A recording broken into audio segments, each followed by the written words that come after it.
صباح الفل. قلقان بقى، قلقان جامد جدا. عندي حاجات كتيره جدا في الحياه، كلنا زي كلنا عندنا التزامات وتحديات، وولادي ومراتي وشغلي وصحتي وحاجات كتيره جدا. بس عندي حاجه معينه طالعه، حاجه كبيره كده حاطين فيها مجهود وكل حاجه، وفجاه اترعبت ايه ده ممكن ما تنجحش.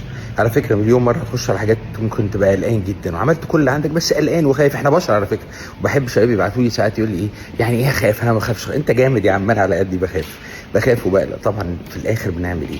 فكر نفسي في حاجات بسيطه. مش انت عملت اقصى ما عندك؟ عملت اقصى ما عندي. مش انت حطيت قلبك في الحاجه؟ بس انت نيتك كويسه؟ لو ربك رايد تكبر اي حاجه في الدنيا هتكبر. هتكبر. لو ربك مش رايد مهما عملت في الدنيا كلها مش هتتغير. فانا قررت عملت ايه بقى؟ قمت وانا قلقان جدا الصبحيه، صليت الفجر.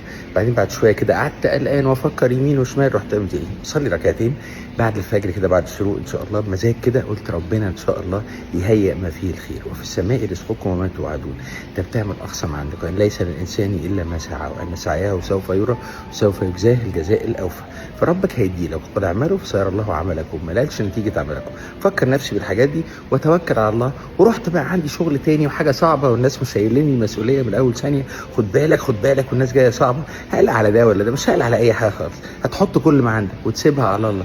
وفعلا الا بذكر الله تطمئن القلوب. صباح الفل والجمال. ادعوا لي وانا هدعي لكم. ربنا يكرمني ويكرمكم، عشان كلنا افكارنا خير وكويسه جدا، من غير قله ادب، من غير توتر، من غير عصبيه، من غير ما نقلل من قيمه اي حد. نشوف الخير في كل حاجه حوالينا وربك هيسهلها ان شاء الله. صباح الفل والجمال. خدوا بالكم من نفسكم. النهارده انا كلام ناس غريبه كتير، وانتوا كمان ما تكلموش حد غريب. ربنا يكرمكم ان شاء الله.